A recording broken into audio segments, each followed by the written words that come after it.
Bismillahirrahmanirrahim. Assalamualaikum warahmatullahi wabarakatuh. Alhamdulillahirabbil alamin. Wassalatu wassalamu ala sayyidil mursalin wa ala alihi wa sahbihi ajma'in.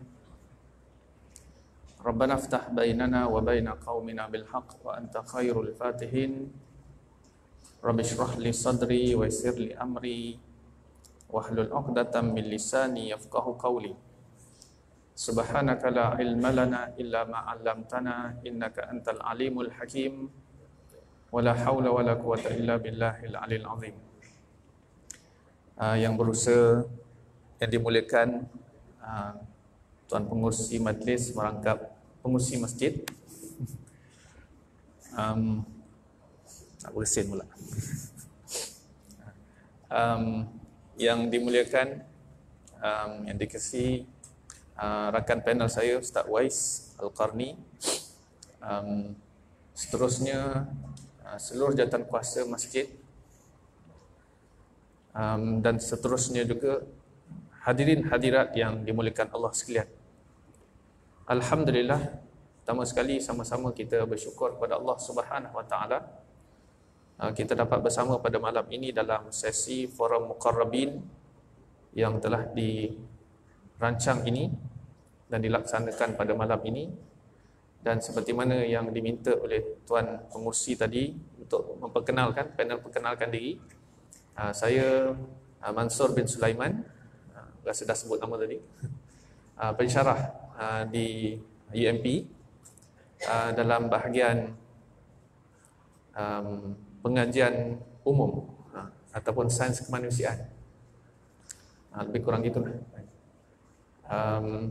Jadi kita seterusnya kita masuk kepada tajuk perbincangan kita pada malam ini.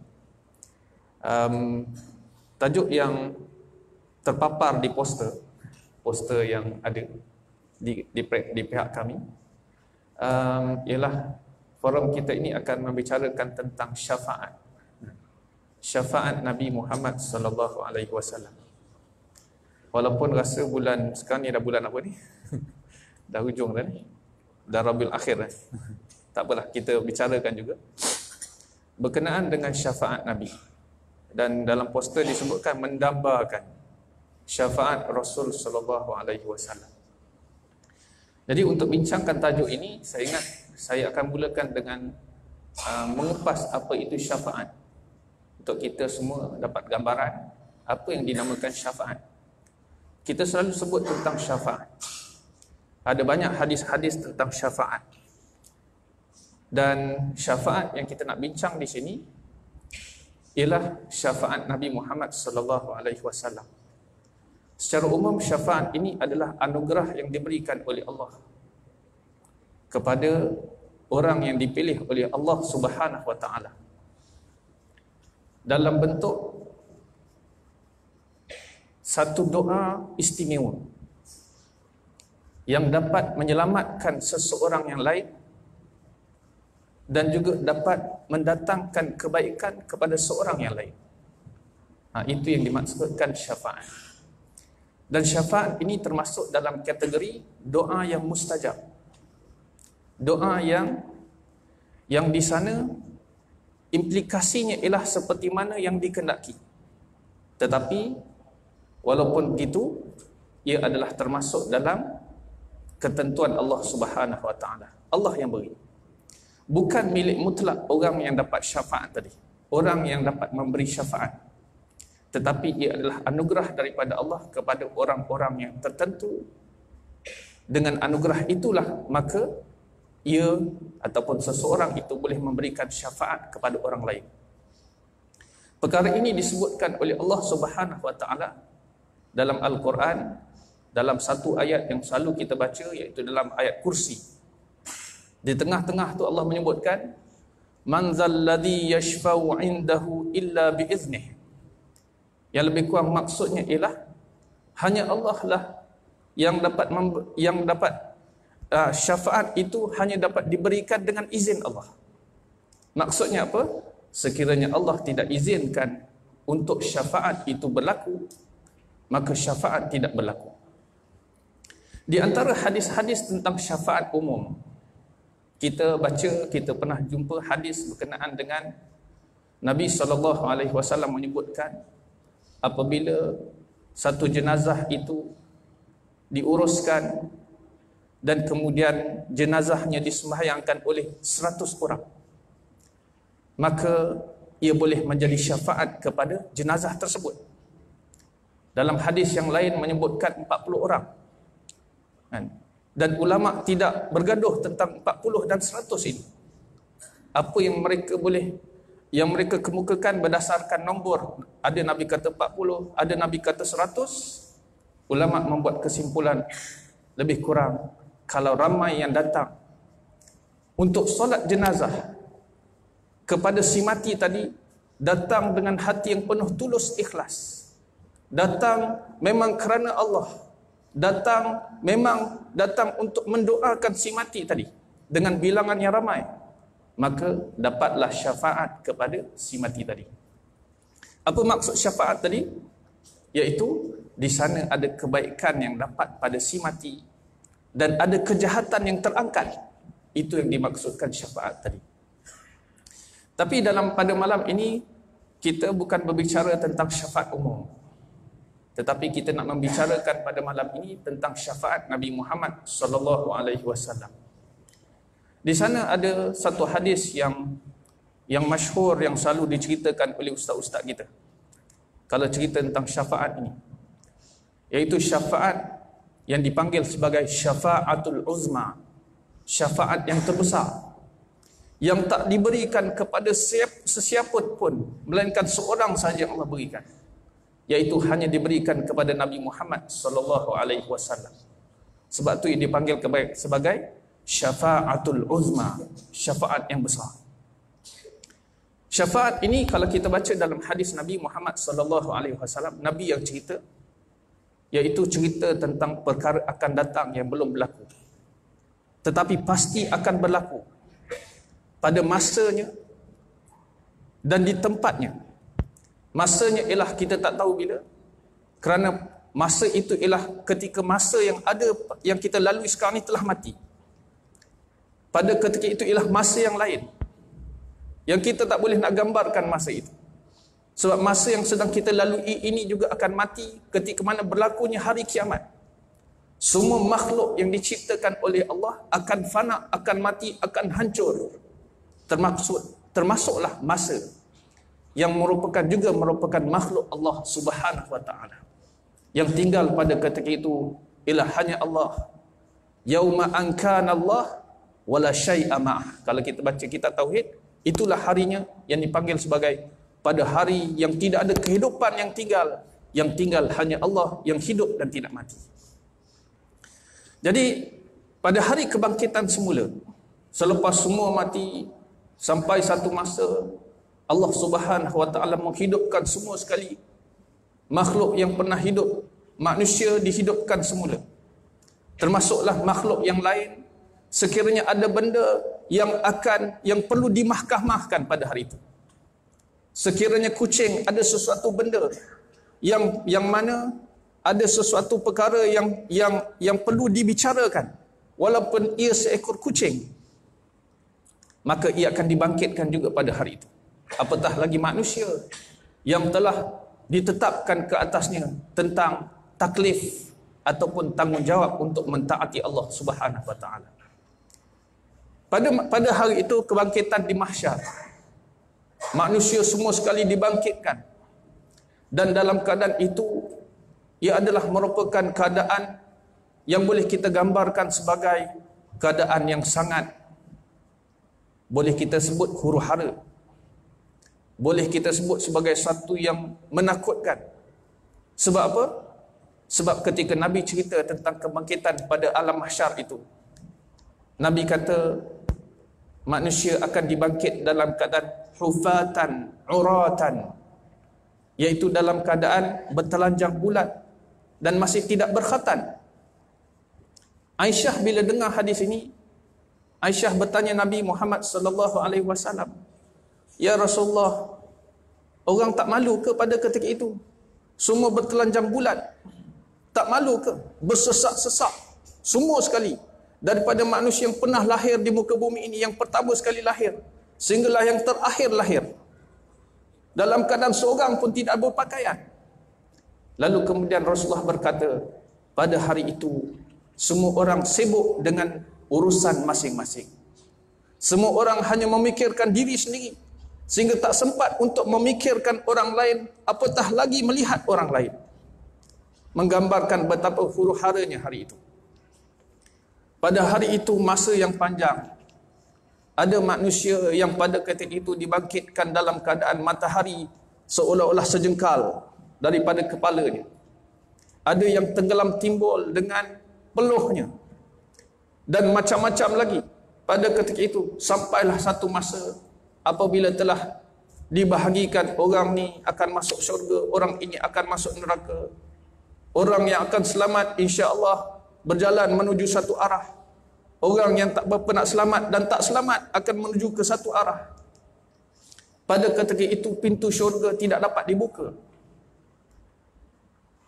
Dan manusia tercari-cari bagaimanakah pintu syurga nak dibuka.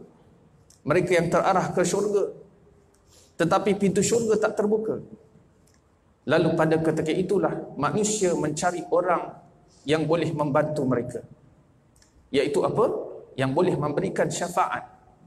Hadis panjang ni kita potong, iaitu pada mulanya mereka bertemu Nabi Adam.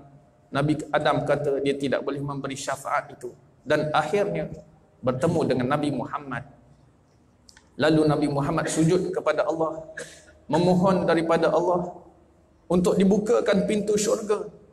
Lalu kemudian Allah memperkenankan doa Nabi. Inilah syafa'atul uzma, syafaat terbesar. Iaitu dengan doa Nabi pada ketika itu, semua umat Islam, daripada umat Adam, Idris, Nuh, Saleh, Nabi Isa, Nabi Musa, yang ada pengikut-pengikutnya sendiri, dan juga Nabi Muhammad sendiri, semua sekali mendapat syafaat Nabi Muhammad sallallahu alaihi wasallam. Lalu dengan syafaat itu pintu syurga terbuka, maka mereka yang dapat masuk syurga, maka masuklah mereka ke dalam syurga Allah Subhanahu wa taala. Itulah dia syafaat terbesar, iaitu syurga terbuka dengan doa daripada Nabi Muhammad sallallahu alaihi wasallam. Dan inilah yang kita dambakan, yang kita nak, dan inilah kita harapkan, iaitu apa? Untuk mendapat tempat di syurga Allah Subhanahu wa taala. Kenapa kita nak? Kerana Allah suruh. Allah suruh kita dapatkan syurga. Dan kenapa kita kena kejar syurga? Sebab syurga merupakan tanda seorang itu dapat redha Allah. Siapa yang tidak dapat redha Allah, bahkan siapa yang dapat murka Allah, tidak akan dapat masuk syurga Allah Subhanahu wa taala. Syurga hanya untuk mereka yang mendapat keredaan Allah. Sebab tu kita kena kejar. Sebab apa? Untuk kita dapat redha Allah dan kemudian kita dapat syurga. Dan kemudian kita akan dapat keselamatan daripada Allah Subhanahu wa taala. Itu daripada saya, wallahu alam. Assalamualaikum warahmatullahi wabarakatuh.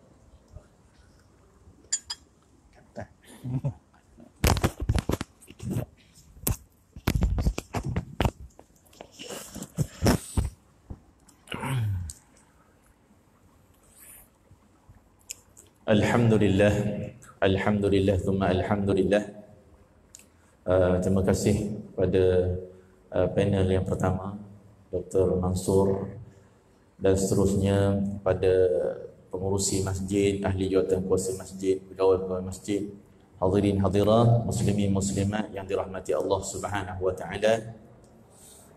Alhamdulillah, kita telah dengar di perbicaraan pertama kita pada malam ini apa yang telah dikupas sebentar tadi oleh Dr. Mansur berkait dengan sesuatu yang sangat menjadi dambaan kita lah, yang menjadi satu keinginan kita yang besar dalam hidup dunia ini, nak dapat syafaat itulah. Syafaat yang diceritakan dengan panjang lebar tadi oleh Dr. Mansur, iaitu syafaatul uzma, yang memang khusus dimiliki oleh Nabi Muhammad sallallahu alaihi wasallam. Tak ada nabi yang memiliki syafaatul uzma ini melainkan Nabi Muhammad sallallahu alaihi wasallam. Ini termasuk khususiat Nabi. keistimewaan Nabi ke atas Nabi-Nabi yang lain, antaranya duduknya pada syafa'atul uzma, tilka rusul faddalna ba'dahum ala ba'd. Demikian itulah rasul-rasul yang kami lebihkan antara mereka di antara satu sama lain, dan itulah keistimewaan Nabi yang terbesar. Seperti yang Dr. Mansur sebut tadi, pergi ke mana-mana Nabi, semuanya Nabi-Nabi dia tak mampu nak, dia kata dia terkenang, teringat kepada ketelanjuran mereka dengan Allah, kesilapan yang berlaku dalam hidup mereka, adab mereka dengan Allah Subhanahu wa taala yang sudah pasti tidak seperti ketelanjuran kita lah, yang sudah pasti tidak seperti tak beradabnya kita ini. Tetapi Nabi pun pada ketika itu, para anbiya pun gusar, bimbang tentang nasib-nasib mereka, yang apabila umat-umat ini pergi kerana kedahsyatan, kata Dr. Mansur tadi, kedahsyatan haul keadaan pada mahsyar pada ketika itu, semua Nabi-Nabi pun menyatakan nafsi, nafsi, yang disebut dalam hadis. Maknanya masing-masing lah, saya tak dapat buat apa-apa. Akhirnya ditunjukkan kepada junjungan besar Nabi Muhammad SAW, maka Nabi lah yang menyatakan ana laha, ana laha. Nabi lah yang berani menjawab ana laha, ya aku yang paling berhak. Yang paling berhak pada hari ini aku, kata Rasulullah. Ana laha, aku yang paling berhak untuk hari ini. Lalu ketika itulah Nabi SAW bersujud di hadapan Allah, dan Allah Subhanahu wa taala yang Maha Rahim, yang Maha berkuasa atas segala sesuatu menyatakan, ya Muhammad irfa' ra'sak, angkat kepala kamu, sal tu'ta, mintalah apa sahaja akan diberikan kepada kamu. Syafa' tu syafa', syafa'atilah, siapa yang kamu nak syafaat pada hari ini, tu syafa', nescaya orang itu akan disyafaati. Inilah kita semua, tuan-tuan hadirin hadirat, sebagai umat Nabi Muhammad SAW, yang kita berkeinginan agar Nabi SAW pada ketika itu dia kenal kita sebagai umatnya. Nabi, kita minta supaya Nabi itu teringat untuk sebut nama kita. Itu persoalannya.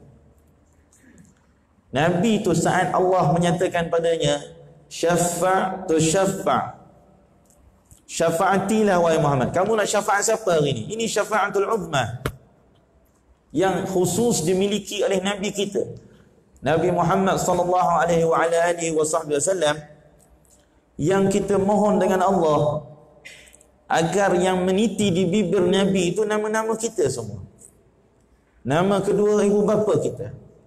Dan Nabi sallallahu alaihi wasallam mengenali umatnya.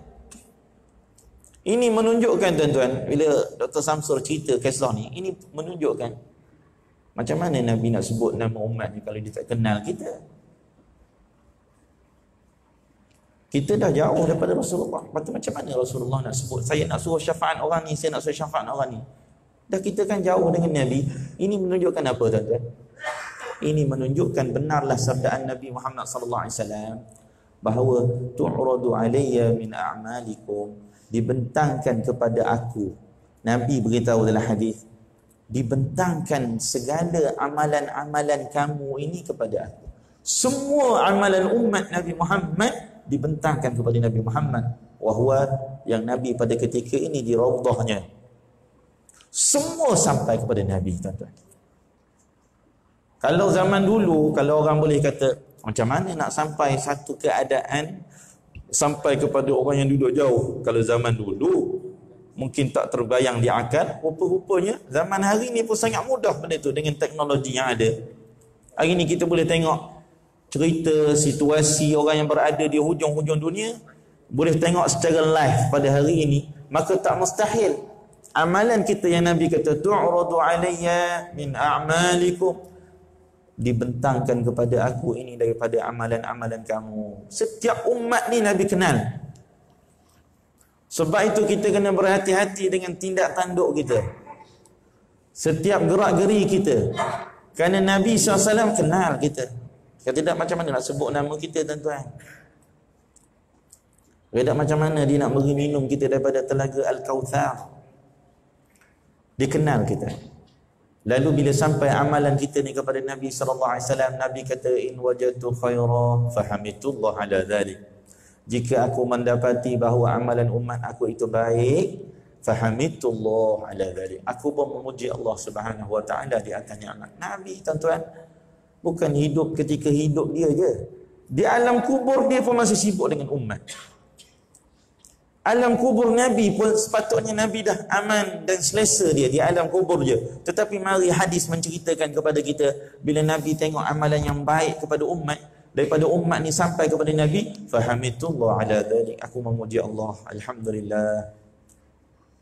Ni amalan-amalan kita pada malam ini berkumpul kerana berbicara tentang dambaan syafaat Nabi Muhammad SAW sampai kepada Rasulullah. Sampai. Macam mana cara sampai? Allah sampaikan. Sampai fulan sedang berkumpul mengharapkan syafaatmu ya Rasulullah. Sampai in wajadtu ghaira dhalik, tetapi jika aku mendapati amalan umatku yang sampai itu adalah sebaliknya maksudnya yang tak baik lah. Banyak ulama-ulama hadis bila cerita tentang hadis ni, dia kata tengok Nabi SAW punya bahasa. Dia kata, in wajadtu ghaira dhalik, jika aku mendapati sebaliknya. Sebalik daripada yang baik, jahatlah. Tapi style Nabi ni tak suka sebut benda yang jahat. Sifat Nabi ni, pertuturan Rasulullah, padahal tak salah pun kalau sebut. Kalau jahat, tak salah pun. Tapi style Nabi, benda yang baik ni, orang kalau jiwanya baik, dia akan cari benda yang baik je, tuan-tuan. Dia tak macam lalat. Lalat ni, tuan-tuan, sebab dia tak berapa nak baik, jadi dia akan cari pun benda yang tak baik. Tapi kalau lebah ni pasal benda baik.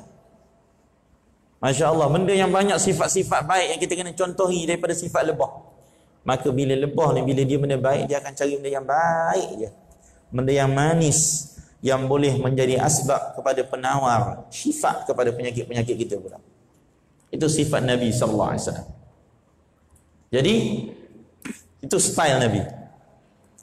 Orang tak boleh kata, tuan-tuan, saya ni ustaz, saya luar je jahat, kasar luar, tapi hati saya baik. Tak boleh. Saya nampak macam gini ustaz, nampak macam garang, nampak macam jahat tak? Sebenarnya hati baik. Tak.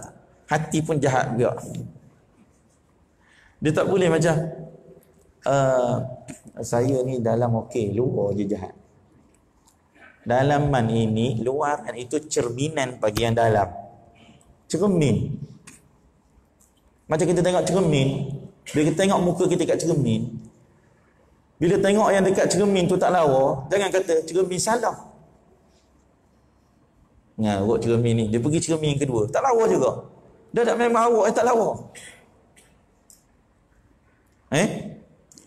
Nabi SAW kata, wa in wajadtu ghaira dhalik, bahasa Nabi, jika aku mendapati sebaliknya, istaghfartullah lakum, aku memuji Allah, aku beristighfar kepada Allah bagi kamu. Nabi dalam kubur pun dia istighfar lagi untuk kita. Inilah Nabi Muhammad sallallahu alaihi wa ala alihi wa sahbihi wasallam yang kita nak bahagian syafaat dia tadi, tuan-tuan. Dan dia ini amat bersungguh-sungguh untuk beri syafaat kepada umat. Tinggal lagi macam mana kita dengan Rasulullah. Nabi punya kesungguhan untuk umat cukup luar biasa. Haris. Laqad ja'akum rasulun min anfusikum azizun 'alaihi ma anittum. Azizun 'alaihi ma anittum, yang sentiasa merasa susah dengan kesusahan kamu. Siapa dia boleh buat macam tu, tuan-tuan? Nabi ini sifat dia rasa susah dengan kesusahan umat.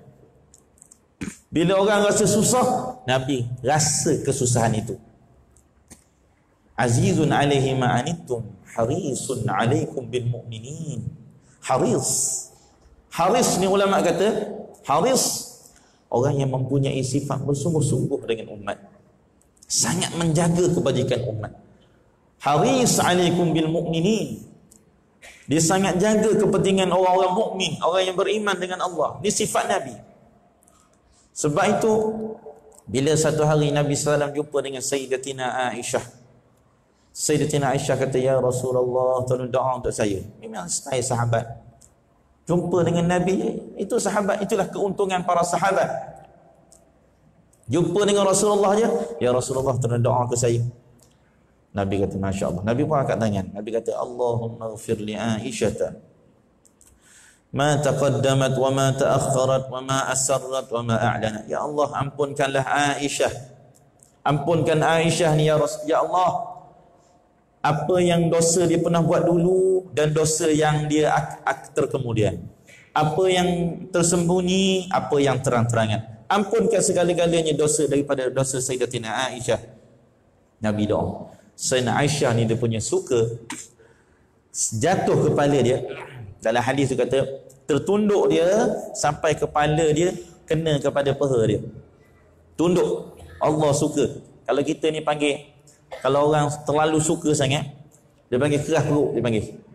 Suka sampai kerah perut. Kerah perut ni, suka. Mana tak suka? Doa Rasulullah. Confirm mustajab. Doa Nabi.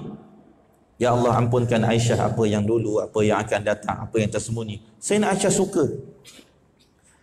Ya Rasulullah kata, wahai Aisyah, suka kamu? Ya Rasulullah, mana mungkin tak suka kekasih Allah yang doa pengampunan kepada aku. Jawab Nabi Muhammad SAW, wahai Aisyah, ketahuilah, innaha la da'wati li ummati fi kulli salati. Inilah doa aku kepada umat setiap kali waktu sembahyang. Dia doa kepada Sayyidatina Aisyah untuk waktu itu. Tapi untuk umat, siapa umat? Kita belaka ni tuan-tuan. Untuk umat, innaha la da'wati, inilah doa aku kepada umatku setiap kali salat. Macam mana kita tak nak selawat pada Nabi SAW? Kenapa kita bakhil? Suatu hadis sebut bakhil. Al-bakhilu man dhukirtu indahu falam yusalli alaihi. Orang yang bakhil itu saat nama aku disebutkan kepadanya, dia tak selawat pada aku. Bakhil. Pasal Nabi banyak buat baik pada kita.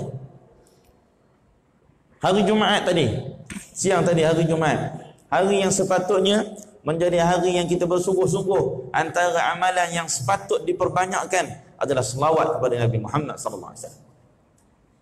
Selawat pada Nabi. Allahu Akbar. Ini Rasulullah. Ini Rasulullah. Insan yang banyak buat baik. Pernah satu ketika, tuan-tuan,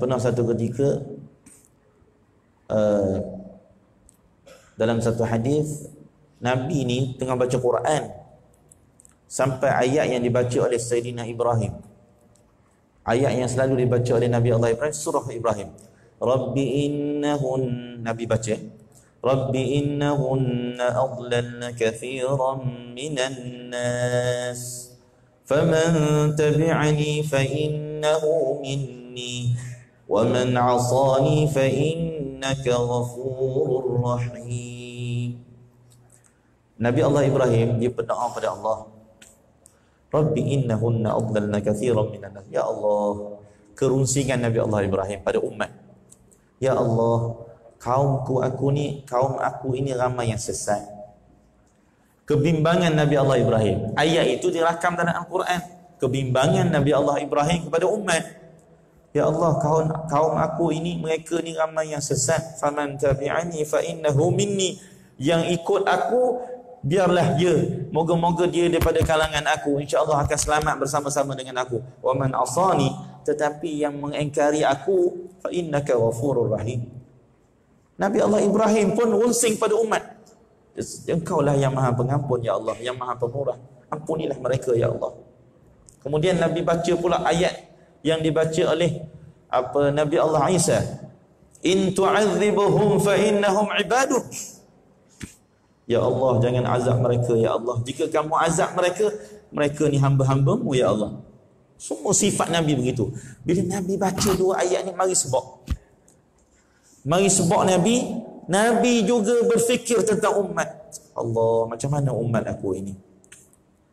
Umat yang dia tak jumpa ni tuan-tuan, yang kita tak tengok wajah Nabi Muhammad SAW. Macam mana keadaan sehingga Nabi SAW menangis? Allah yang Maha Tahu telah utuskan Sayyiduna Jibril. Wahai Jibril, pergi tanya kepada Muhammad apa yang menyebabkan dia menangis. Jibril pun turun tanya, ya Muhammad, ma yubkika, apa yang menyebabkan engkau menangis wahai Muhammad? Nabi pun angkat tangan, Allahumma ummati ummati, ya Allah umatku, ya Allah, ya Allah umatku, ya Allah. Berapa ramai dia di kalangan kita yang menangis kerana rindukan Nabi Muhammad sallallahu alaihi wasallam. Yang Nabi terlebih dahulu menangis kerana merindukan umatnya. Ini tak fair, tuan-tuan. Kalau ada orang dia tak ada teringat langsung, tak mari terintah keperihal dia, kepribadian Nabi Muhammad sallallahu alaihi wasallam. Allahumma ummati, sehingga Allah SWT menyatakan, wahai Jibril, inna sanurdika, beritahu pada Muhammad, inna sanurdika fi ummatik wa nunsi'ak. Wahai Jibril, beritahu pada Muhammad, beritahu pada dia, kami akan jadikan umat dia insya-Allah akan sentiasa senang di mata dia. Janji Allah, bisyarah Nabi, bisyarah daripada Allah kepada Nabi Muhammad, insya-Allah dia akan tengok, dia tak akan merasa sedih kepada umatnya. Jangan bimbang wahai Muhammad, itu janji Allah kepada Nabi Muhammad. Dek kerana kesungguhan Nabi Muhammad sallallahu alaihi wa ala alihi wa sahbihi wasallam. Jadi moga-moga insya-Allah tuan-tuan, forum kita pada malam ini, forum muqarrabin ni. Forum muqarrabin ni kalau ikut dia ada tagline dia, saya pun tak ingat tagline dia. Apa dia? Tak ingat juga. Dia sepatutnya kena sebut tagline tu, dosa. Forum muqarrabin dekat dengan Tuhan, rapat sama insan. Gitu dah, lebih kurang. Tadi saya nak sebut juga tapi takut salah. Dekat dengan Tuhan, rapat sesama insan. Jadi moga-moga insya-Allah forum muqarrabin yang kita adakan di masjid ini, di pusingan pertama ni tuan-tuan, yang style forum muqarrabin, dia tak ada moderator. Jadi Dr. Mansur cakap sampai dia letih, dia pun pindah pada saya. Saya pun cakap sampai letih, saya pun pindah balik. Gitulah tuan-tuan. Selagi rasa nak bercakap. Jadi moga-moga insya-Allah dengan usaha kita ini, apa yang kita nak capai daripada tajuk ini, moga-moga insya-Allah Nabi sallallahu alaihi wasallam tu dia kenal kita tuan-tuan. Dia memandang wajah kita, dia kenal kita, dan dia sebut nama kita di hadapan Allah untuk kita mendapatkan syafaat yang teragung, yang khusus milik Nabi Muhammad sallallahu alaihi wasallam, iaitu syafaatul uzma. Sekian untuk pusingan pertama, jadi kita akan serah semula kepada Dr. Mansur.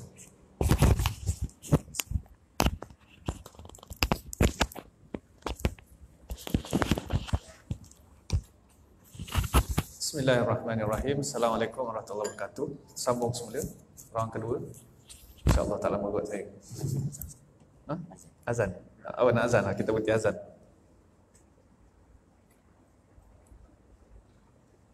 Kita beri laluan pada azan dulu.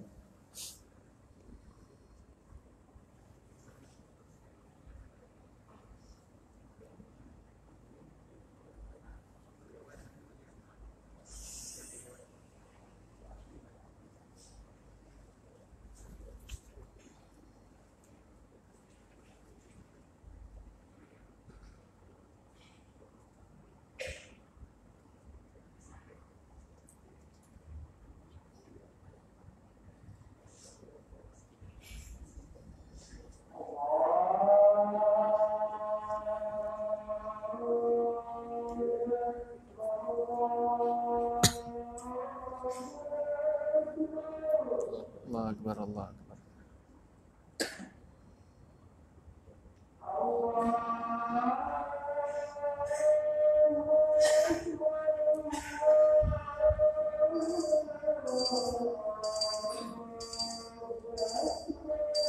Allah Akbar, Allah Akbar.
Bismillahirrahmanirrahim. Sambungan semula. Assalamualaikum warahmatullahi wabarakatuh.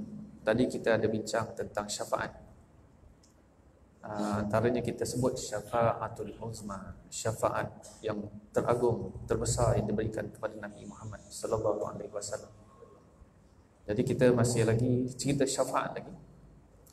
Syafaat ini kalau mengikut hadis Nabi sallallahu alaihi wasallam, semua nabi dapat syafaat. Nabi Adam, Nuh dan sebagainya, dan semua sekali Nabi, bukan sebagainya, semua sekali Nabi mendapat syafaat. Nabi menyebutkan dalam hadis baginda, inna likulli nabiyyin da'watan mustajabah fata'ajjala kullu nabiyyin da'watah wa inni ikhtaba'tu da'wati syafa'atan li ummati yaumal qiyamah. Nabi menyebutkan dalam hadis baginda yang bermaksud setiap nabi itu dia dapat anugerah syafaat ini. Ataupun Nabi sebut kat situ doa yang mustajab. Setiap nabi dapat doa mustajab. Kalau kita baca syarah hadis ni, doa mustajab di sini ialah merujuk kepada syafaat. Tapi Nabi kata semua nabi-nabi yang lain ini telah menggunakan syafaat itu di dunia lagi. Ada guna dah. Fata'ajjala kullu nabiyyin da'watah. Nabi-nabi dah guna dah. Tapi Nabi kata, wa inni ikhtaba'tu da'wati. Ikhtaba'tu da'wati. Aku simpan doa tu.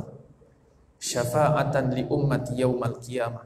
Sebagai syafaat kepada umatku pada hari kiamat. Jadi nabi-nabi lain dapat syafaat tapi telah digunakan, tetapi Nabi simpan syafaat itu untuk digunakan hari kiamat. Kemudian Nabi SAW sebut lagi, fahiya na'ilatun insya'allah ma min ummati man mata min ummati la yushrik billahi syai'a. Dengan izin Allah, Nabi kata, setiap umatku yang mati dalam keadaan tidak syirik kepada Allah, dia akan dapat syafaat itu. Jadi kita bertuah sebab kita menjadi umat Nabi Muhammad sallallahu alaihi wasallam. Nabi diberikan syafaat itu dan Nabi menantikan kita pada hari kiamat untuk memberikan syafaat kepada kita. Adapun yang kita faham daripada hadis tadi, nabi-nabi lain telah menggunakan syafaatnya ketika di dunia lagi. Nabi gunakan syafaat itu di akhir akhirat. Di sini ada perbahasan ulama tentang syafaat ini. Adakah syafaat itu orang-orang yang baik-baik saja? Orang tak berapa baik tak dapat ke syafaat. Di sinilah kelebihan umat Nabi Muhammad. Syafaat itu meliputi semua sekali umat Nabi Muhammad. Sehingga dibahaskan dalam hadis yang lain, umat Nabi Muhammad yang walaupun imannya hanyalah sebesar biji sawi di dalam hatinya, tetapi tetap mendapat syafaat Nabi Muhammad sallallahu alaihi wasallam. Dan bukan begitu, ada seorang yang kufur. Disebutkan dalam hadis yang lain, ada seorang yang kufur kepada Allah, mensyirikkan Allah, tapi tiba-tiba dapat syafaat. Orang itu disebutkan ialah Abu Talib, bapa saudara Nabi Muhammad sallallahu alaihi wasallam. Dibahaskan oleh para ulama, apa dia syafaat yang Abu Talib dapat? Abu Talib tidak dapat keluar daripada neraka. Sebab kunci untuk masuk syurga dia tak dapat. Dia tak ambil kunci itu ketika dunia. Kunci itu nak dapat, kena buat sesuatu di dunia. Apa dia kunci itu? Ialah kalimah syahadah. Asyhadu an la ilaha illallah wa asyhadu anna Muhammadar Rasulullah. Kita menyebutnya dalam keadaan kita meyakini Allah. Kita bersaksikan dengan persaksian yang betul, bukan main-main. Orang main-main, kunci itu sekadar kunci yang seperti mana debu berterbangan yang tak dapat dipegang. Hanya kunci bayangan. Kita nampak bayang-bayang, tapi bila kita pergi kat bayang-bayang itu, tidak ada makhluk di situ, hanya bayang-bayang. Tak boleh sentuh apa-apa, hanya bayang-bayang. Begitulah juga dengan ucapan yang tidak diikuti dengan hati, maka tidak dapat kunci itu. Abu Talib dapat syafaat Nabi dengan apa? Diringankan siksaan dan siksaannya di akhirat. Iaitu siksaan dia apa? Siksaan yang dipakaikan kasut daripada neraka. Dan cukup dengan itu menggelagakkan otaknya. Otak menggelegak. Walaupun begitu, dia masih merasakan bahawa dialah yang menerima siksaan yang paling teruk di neraka. Sebenarnya dialah merupakan orang yang paling ringan siksaan di neraka. Kenapa dia dapat ringan itu? Sedangkan dikufur kepada Allah? Kerana dia pernah menolong Nabi Muhammad sallallahu alaihi wasallam. Itu adalah kebaikan yang pernah dibuat, maka dapatlah dia syafaat Nabi. Tetapi syafaat itu tidak cukup untuk dapat dia keluar daripada neraka. Kenapa? Kerana Allah telah meletakkan syarat-syarat untuk masuk syurga Allah. Dan ada juga orang yang disebutkan dalam hadis Nabi sallallahu alaihi wasallam sebagai orang yang membuat dosa-dosa besar. Selagi mana ia merupakan seorang yang beriman kepada Allah, dalam hatinya ada iman. Dulu di dunia dia pernah mengherdik mak bapak dia. Dia pernah tolak bapak dia. Dia pernah melakukan kekasaran kepada ibu dia. Ini dosa besar. Kita tak cerita dosa besar lain lagi. Maka dengan dosa besar itu, maka tidak boleh dihapuskan dosa itu melainkan dengan taubat nasuha. Dia tidak pernah bertaubat nasuha. Malah dia berbangga dengan dia pernah melakukan kekasaran kepada bapa dan ibu dia. Lalu dia mati dalam keadaan tidak pernah bertaubat kepada Allah, tidak pernah menyesali dan tidak pernah minta ampun kepada Allah dan meminta maaf daripada ibu bapa dia. Maka di situ dosa yang sangat besar. Dan kalaulah dia dimasukkan ke dalam neraka dengan dosa besar itu, syafaat Nabi masih menanti dia. Dan kalau dia ada dosa-dosa lain lagi menyebabkan dia masuk neraka lama, Nabi sallallahu alaihi wasallam menyebutkan dalam hadis baginda, la yakhrujunna qaumun min ummati yaumal qiyamah minan nar yusammuna al-jahannamiyun. Nabi menyebutkan akan keluar daripada neraka segolongan daripada umatku. Dia ahli neraka, banyak sangat dosa. Banyak sangat dosa. Ketetapan Allah, dosa yang banyak, dan kemudian di situ tidak dapat mencapai tahap yang mendapat redha Allah untuk dimasukkan syurga. Dia ada syarat-syarat dia dengan izin Allah Subhanahu wa taala. Lalu masuklah dia ke dalam neraka, tetapi di dalam hatinya masih ada iman sikit. Lalu kemudian Nabi kata satu masa dia akan dikeluarkan dengan apa? Bisyafaati, dengan syafaat daripadaku. Masih lagi syafaat daripada Nabi Muhammad sallallahu alaihi wasallam. Berkat daripada doa Nabi Nabi minta selamatkan umat dia, maka akhirnya keluarlah dia daripada neraka. Dan orang ini masuk syurga pula lepas tu. Tetapi mereka adalah merupakan golongan yang dinamakan sebagai Jahannamiyun. Terjemah Melayu dia lah orang-orang yang pernah menjadi ahli neraka Jahannam, masuk syurga. Tapi berani ke masuk syurga, masuk neraka? Ada orang kata, oh dengar hadis ni, alamak, tak apalah buat dosa banyak-banyak, last kali masuk syurga juga kan. Tak apalah masuk neraka sikit kan. Ini kalau berani buatlah. Nanti tengok pengalaman kat mana. Pengalaman merasai neraka. Ada satu hadis Nabi SAW, Nabi menyebutkan, yu'ta bi an'ami ahli dunya.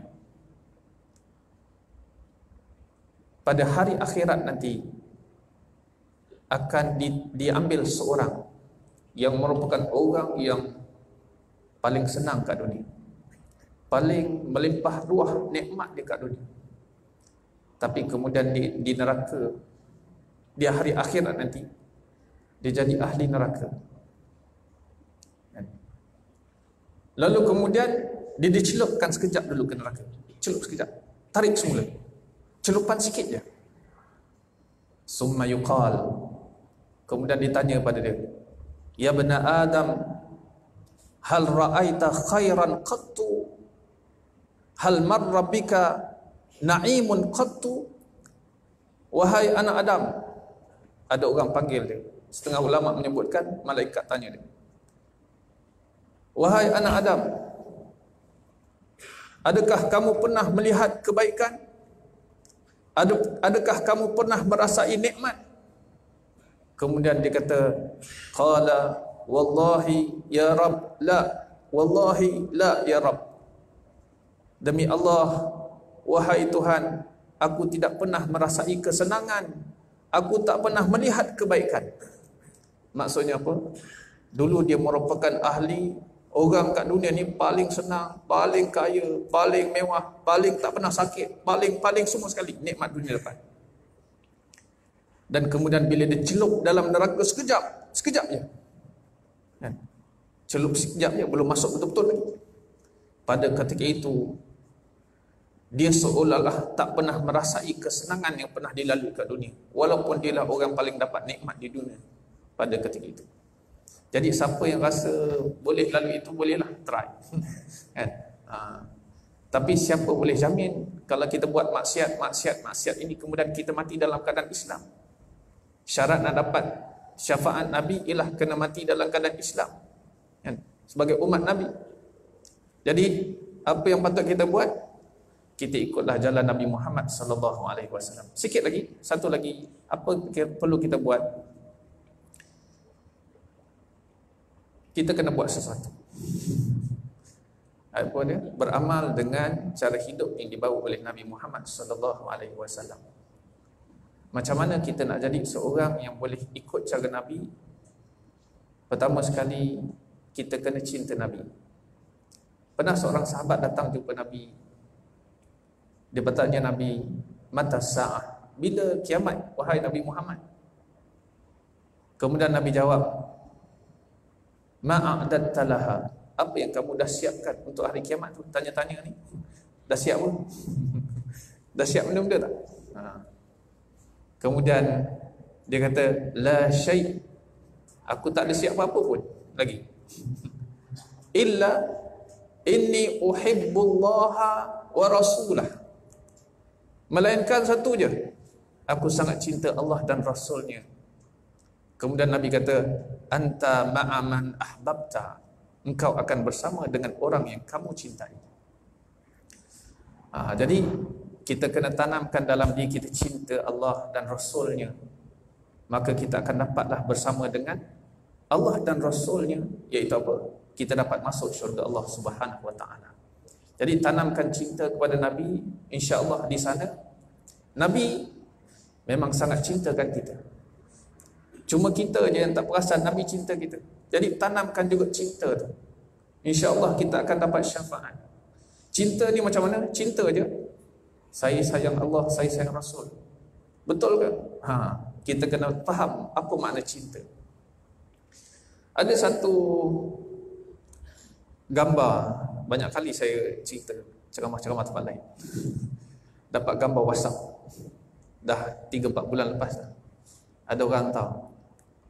Gambar tu gambar seekor rusa sedang dikerumun oleh beberapa ekor singa. Gambar tu. Mata rusa tu tajam memandang satu tempat, tak ada muka takut pun, dan tak ada nak sepak, nak lari daripada rimau yang sedang gigit dia.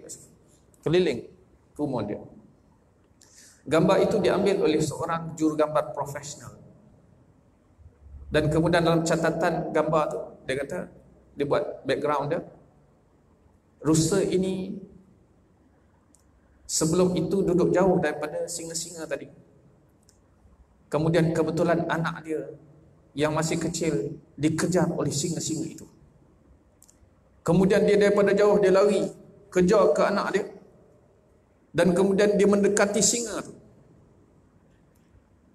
Dan dia pula acah-acah singa tu. So kejar dia. Lalu singa tadi nampak, mak ni lagi besar. Kejar mak dia lah. Kejar mak dia. Lalu dia berhenti tengah-tengah singa tu. Anak dia lepas lari. Ketika itulah jurugambar profesional tu dapat ambil gambar dia. Ketika dia sedang dikerumun oleh singa-singa tadi, mata dia tetap melihat ke satu arah dengan tepat. Apa yang dia tengok? Dia sedang melihat anak dia sedang lari. Dan dia nak memastikan anak dia selamat. Sebab tu dia masih di diri situ, dia tak lari. Supaya apa? Singa tidak akan kejar anak dia lagi. Inilah cinta. Inilah kasih. Bukan sekadar cakap, tetapi ada tindakan. Jadi yang disebut dalam Nabi tadi, dalam hadis Nabi tadi, kamu akan bersama dengan orang yang kamu cinta. Dalam hadis yang lain Nabi menyebutkan al-mar'u ma'a man ahabba yaumal qiyamah. Seseorang itu akan bersama dengan orang yang dicinta pada hari kiamat. Siapa yang patut kita cinta? Allah dan Rasul. Untuk dapat itu dengan cinta itu macam mana? Kena buktikan kecintaan kita. Macam rusa tadi tunjuk cinta dia, sayang pada anak dia. Dia sanggup korban jiwa dia. Dia mati lepas tu. Tapi anak dia selamat. Kan? Itulah cinta yang sebenar. Kita sanggup mengorbankan jiwa kita, mengorbankan harta kita, mengorbankan masa kita untuk menegakkan kalimah Allah Subhanahu wa taala. Itu daripada saya, wallahu alam. Assalamualaikum warahmatullahi wabarakatuh.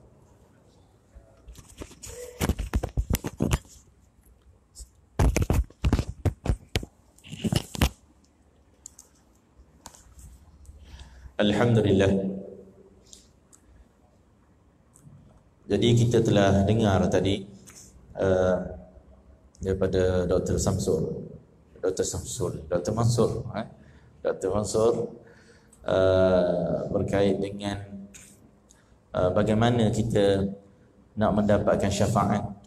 Setelah kita cerita tentang syafaat, bagaimana pula langkah-langkah khutuwat untuk kita nak mendapatkan syafaat Nabi Muhammad sallallahu alaihi wa ala alihi wasallam. Jadi kata sebahagian ulama bahawa antara perkara besar yang membolehkan seorang itu mendapatkan syafaat Nabi Muhammad sallallahu alaihi wasallam adalah dia perlu untuk mencontohi kehidupan Nabi Muhammad sallallahu alaihi wasallam. Jadi Nabi sallallahu alaihi wasallam adalah yang paling takwa di sisi Allah Subhanahu wa taala. Bila keluarnya ayat sesungguhnya yang paling mulia di sisi kamu adalah orang yang paling takwa, maka kata ulama sudah pasti yang paling takwa kepada Allah adalah Nabi Muhammad sallallahu alaihi wasallam. Ini sifat Rasulullah, ahlut taqwa, orang yang sangat takut kepada Allah Subhanahu wa taala. Sebab itu Nabi sallallahu alaihi wasallam dilihat kalau dia sembahyang hatta warimat qadamah. Kalau dia sembahyang sehingga kaki-kaki Nabi itu bengkak. Itu qiyamih. Kerana lama Nabi itu dalam sembahyang. Ini taqwa. Orang yang hidupnya fikir bagaimana keadaan di akhirat. Itu taqwa Nabi. bagaimana apa yang dia nak dapatkan, yang bagaimana kehidupannya di akhirat. Sebab tu Nabi SAW kalau dia sembahyang punya lama, pernah diikuti oleh Abdullah ibn Abbas, cuba mengikuti sembahyang malam Nabi, sembahyang bersendirian. Bila Ibn Abbas ikut di rumah makcik dia Maimunah. Jadi Ibn Abbas dengan Rasulullah itu sepupu. Duduk rumah makcik Maimunah. Bila dia cuba follow Rasulullah sembahyang malam, jadi masa tu Rasulullah baca surah Baqarah. Dekat-dekat nak habis surah Baqarah, Ibn Abbas kata mesti Nabi rakaat. Tuan-tuan boleh fahamlah surah Baqarah. Juzuk 1, juzuk 2, juzuk 3. Dekat-dekat nak habis surah Baqarah, Ibn Abbas kata mesti rakaat. Tetapi bila habis surah Baqarah, Nabi pun sambung surah Ali Imran. Ibn Abbas pun ikut lagi. Dekat-dekat nak habis surah Ali Imran, maknanya juzuk 3, juzuk 4. Dia kata mesti rakaat. Habis surah Ali Imran, Nabi sambung lagi surah An-Nisa. Semayang lagi surah An-Nisa, Ibn Abbas kata mesti Nisa ni yang terakhir lah. Habis saja surah An-Nisa, Nabi sambung lagi surah Maidah. Ibn Abbas pun keluar, tak jadi semayang dengan Nabi. Itu Ibn Abbas. Kita yang tak Ibn Abbas ni lagilah teruk. Sahabat tak mampu nak semayang dengan semayang Nabi Muhammad SAW. Kalau semayang bersendirian. Tetapi kalau semayang berjemaah, Nabi paling meraihkan makmum di belakang. Imam dia kena raih makmum di belakang dia. Nabi pernah menegur satu orang sahabat apabila datang aduan kepada Rasulullah, menyatakan ada satu orang sahabat dibaca dalam semayang fardu terlalu panjang. Nabi marah kepada sahabat tersebut. Sahabat tu aku rasa macam baru masuk Islam, dia kata. Walaupun dia seorang sahabat yang lama dan sahabat besar. Kalau semayang berjemaah, semua baca pendek, meraihkan makmum di belakang. Ini wazifah imam, wazifah Nabi Muhammad SAW. Tanggungjawab Nabi, raihkan orang di belakang dia. Dia tak panjang, tuan-tuan. Yang paling afdal, surah yang dibaca, surah yang boleh habis. Jumlah bacaan Nabi daripada juzuk 26 sampai juzuk 30. Ra'i Nabi. Yang paling panjang subuh. Yang kedua panjang adalah zuhur.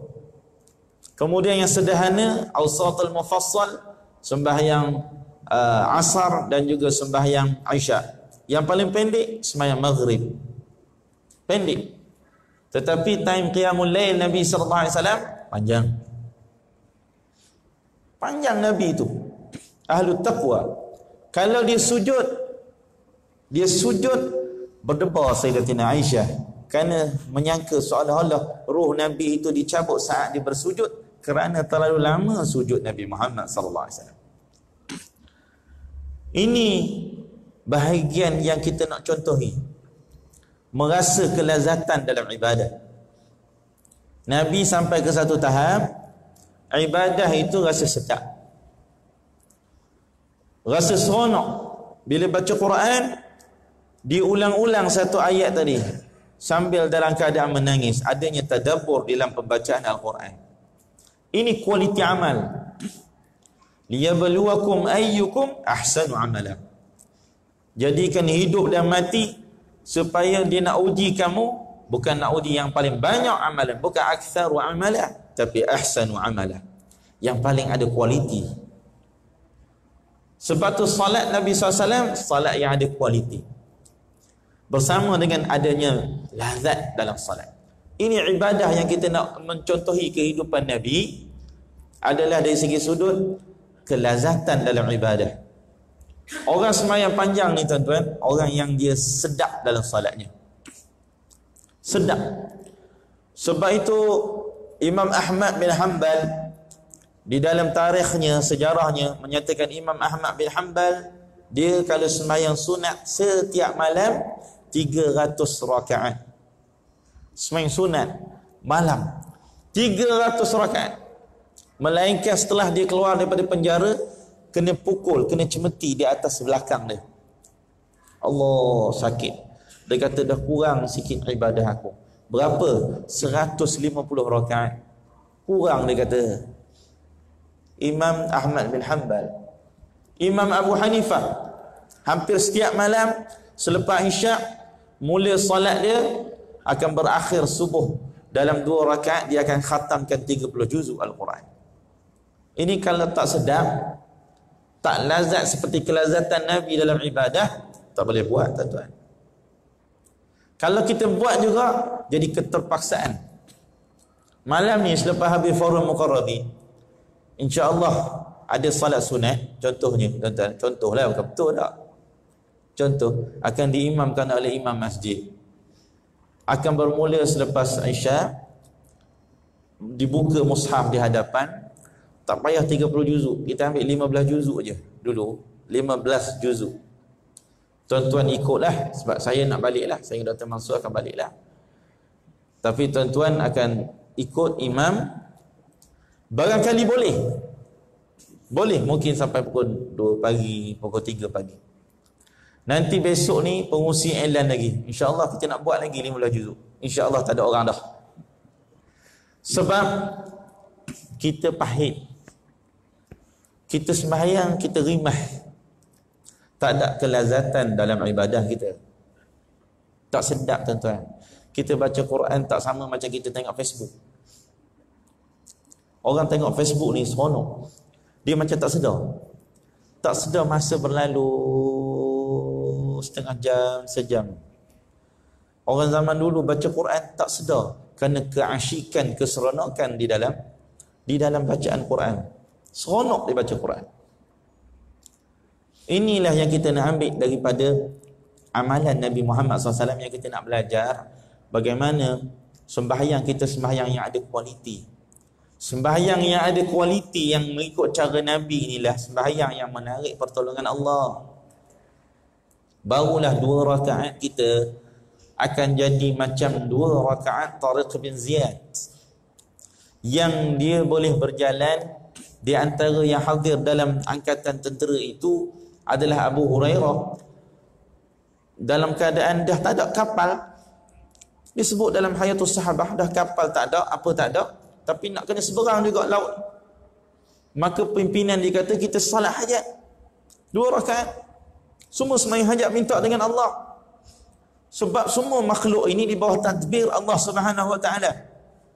2 rakaat dia, kemudian bismillah. Terus naik dengan kuda-kuda mereka.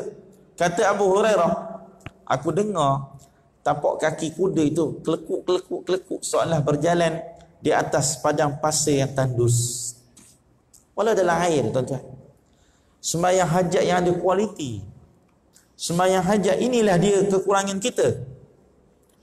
Mereka ni berpegang kepada amal, keyakinan mereka kepada Allah mengatasi daripada segala asbab-asbab yang ada. Kalau kita nak test, tuan-tuan, kita test besok pergi kat Pantai Batu Hitam ke apa, standby kereta kita, tuan-tuan, sembahyang hajat dulu. Bunyi tak kelekuk-kelekuk, tuan-tuan? Itu kualiti solat hajat kita.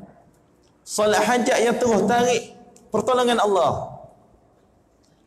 Sebab tu para sahabat ahli Badar 300 orang, 313, dia boleh pergi lawan 1000 sebab dia tak nampak kekuatan tentera-tentera Quraisy. Yang dia nampak adalah kekuatan Allah Subhanahu wa taala. Ini tarbiyah Nabi Muhammad sallallahu alaihi wasallam. Ibnu Abbas waktu sekali dia berjalan dengan para sahabat di Madinah, di dalam Hayatus Sahabah juga ada cerita di Madinah. Jadi orang yang bahagian depan kata, berhenti, ada singa. Dia main berpusing. Semua sahabat takut. Kenapa ni? Dia kata, kenapa ni? Dia ada singa, wahai Ibnu Abbas, ada singa. Ibnu Umar, Ibnu Umar. Ada singa. Sekejap, duduk tepi dia. Dia pun pergi. Dia tarik telinga singa tu, tuan-tuan, dia suruh duduk tepi. Dia kata, apa kacau orang? Duduk tepi. Kemudian sahabat pun lalu. Dia beritahu kepada para sahabat, Dia kata, aku mendengar Nabi sallallahu alaihi wasallam bersabda, barang siapa yang dia takut kepada satu makhluk, maka Allah akan jadikan dia tunduk dan patuh pada makhluk itu. Sebab ketakutannya ada kepada makhluk. Tapi barang siapa yang ketakutannya kepada Allah, Allah akan jadikan seluruh makhluk tunduk dan patuh pada dia. Ini sahabat dia boleh menakluki dunia ni. Bukan dia pergi dengan ketenteraan. Itu asbab yang dia tak pandang. Dia pandang kekuatan Allah Subhanahu wa taala, qudratullah. Jadi kalau kita nak try nak pulas telinga singa, tuan-tuan, tak sama. Kita pergi ke zoo, nak try masuk. Sebab apa? Nak pulas telinga. Lain. Sebab waktu kita pulas, kita takut ke singa. Memang singa akan pulas telinga kita balik. Tapi Ibnu Umar, dia pulas telinga singa dalam keadaan ketakutannya kepada Allah Subhanahu wa taala. Ini yang waktu Quraisy hantar surat kepada kerajaan Cina minta bantu mereka untuk lawan tentera Nabi Muhammad sallallahu alaihi wasallam, jemaah para sahabat. Cina di juzuk terakhir itu sahabat.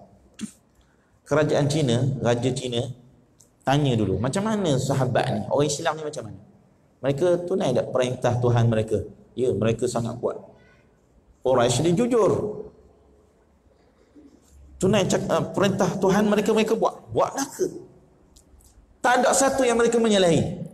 Macam mana hubungan mereka dengan Nabi mereka? Masya Allah, mereka sangat menghormati Nabi mereka.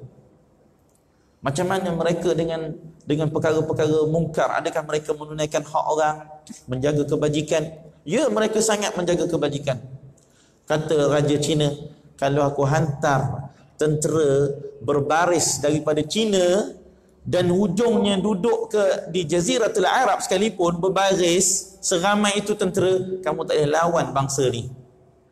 Kerana bersama mereka ada Tuhan mereka. Ini kita nak bawa kehidupan Nabi ni, tuan-tuan.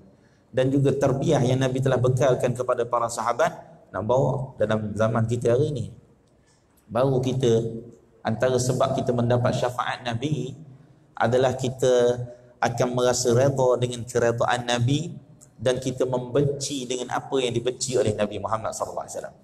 Itulah yang disebut oleh Dr. Mansur tadi. Itulah cinta yang tulus.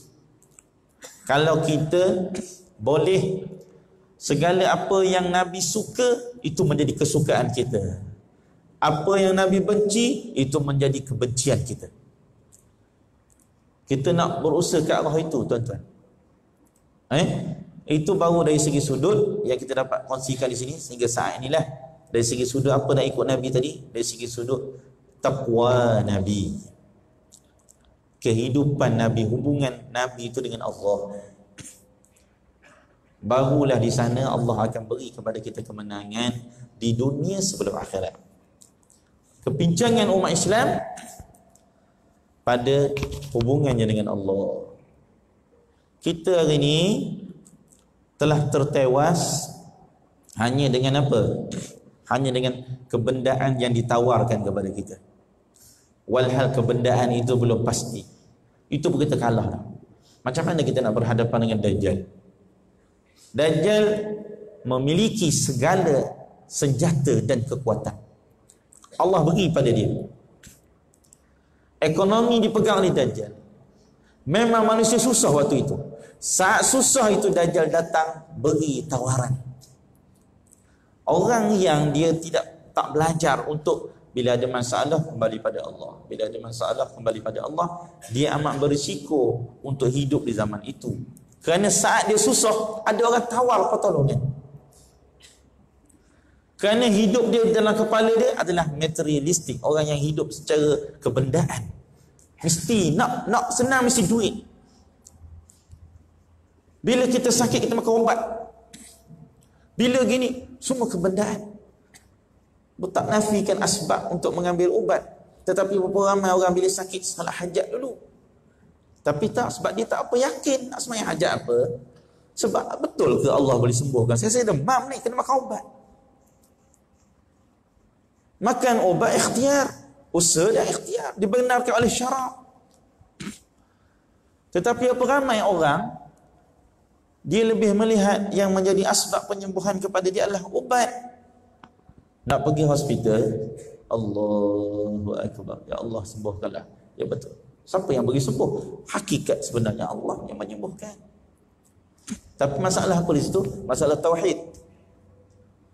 Keimanan kita. Kita mengaji tauhid, tapi kita tak berapa yakin qadir dengan kuasa Allah itu. Tak berapa.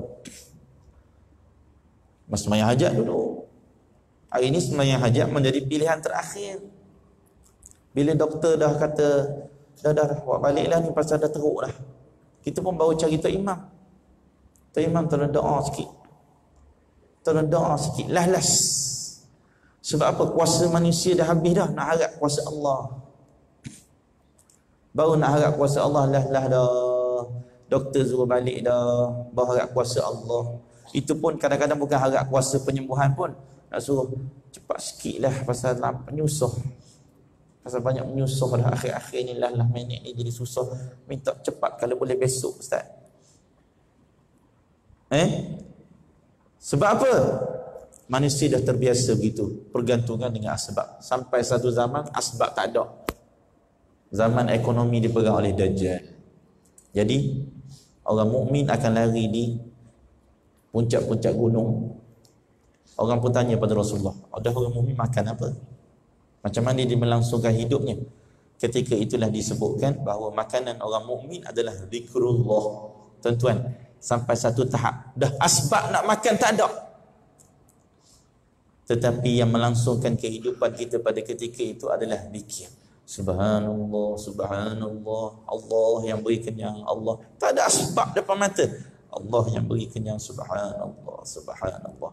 Makanan orang mukmin pada ketika itu adalah zikrullah.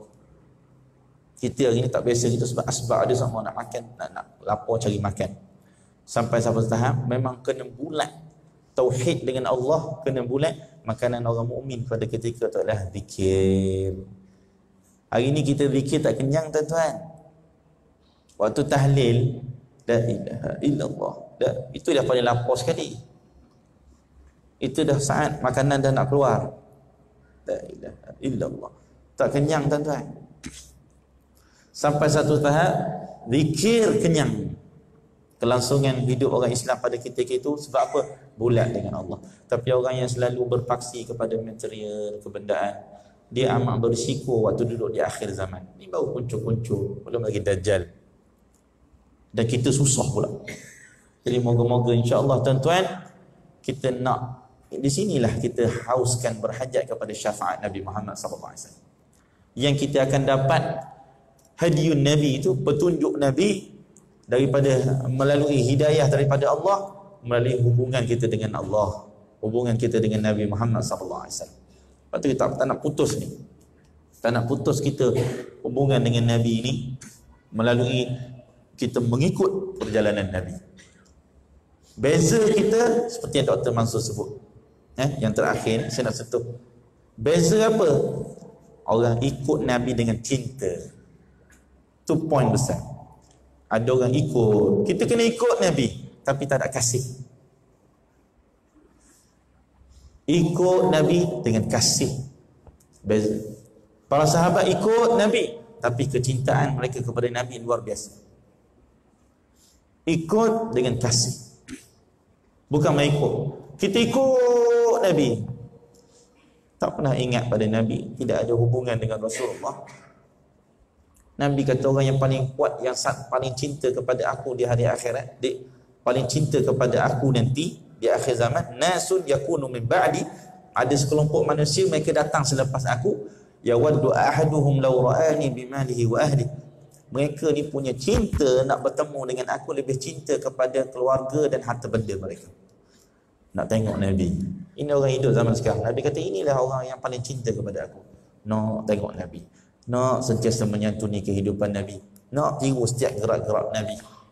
Itu orang yang sangat mencintai kepada Nabi Muhammad sallallahu alaihi wasallam. Jadi moga-moga insya-Allah tuan-tuan dengan majlis kita pada malam ini Allah Subhanahu wa taala jadikan asbab syafaat Nabi Muhammad sallallahu alaihi wasallam, yang Nabi sallallahu alaihi wasallam akan kenal kita, diangkat setiap perbicaraan kita ini disampaikan kepada Nabi Muhammad sallallahu alaihi wasallam, yang Nabi moga-moga insya-Allah akan memberi syafaat kepada kita dalam perjalanan kita di dunia ini, seterusnya dalam kubur kita, dan di padang mahsyar, di atas titian sirat, dan moga-moga insya-Allah menjadi sebab untuk kita dapat masuk dalam syurga Allah Subhanahu wa taala tanpa hisab. Dan moga-moga insya-Allah setiap catatan amal kebaikan dalam majlis ini insya-Allah Allah Subhanahu wa taala catatkan, masukkan di dalam buku catatan amal setiap orang yang hadir dalam majlis ini, wabil khusus kepada pihak penganjur UMP Pahang dan juga pihak masjid, ahli jawatan kuasa masjid, pegawai masjid yang memberi ruang sehingga majlis ini dapat diadakan dengan jayanya. Dan moga-moga insya-Allah dengan kesungguhan kita mendapatkan syafaat Nabi Muhammad sallallahu alaihi wasallam, Allah terima kesungguhan tersebut. Allah menerima niat kita ini yang kita hadir bukan kosong, hadir sebab nak syafaat Nabi Muhammad SAW. Allah terima, lalu benda tadi Allah sampaikan kepada Nabi Muhammad sallallahu alaihi wasallam. Sekadar itu dahulu perkongsian kami pada malam ni. Aqulu qawli hadza wa astaghfirullahal azim li wa lakum. Wassalamualaikum warahmatullahi wabarakatuh.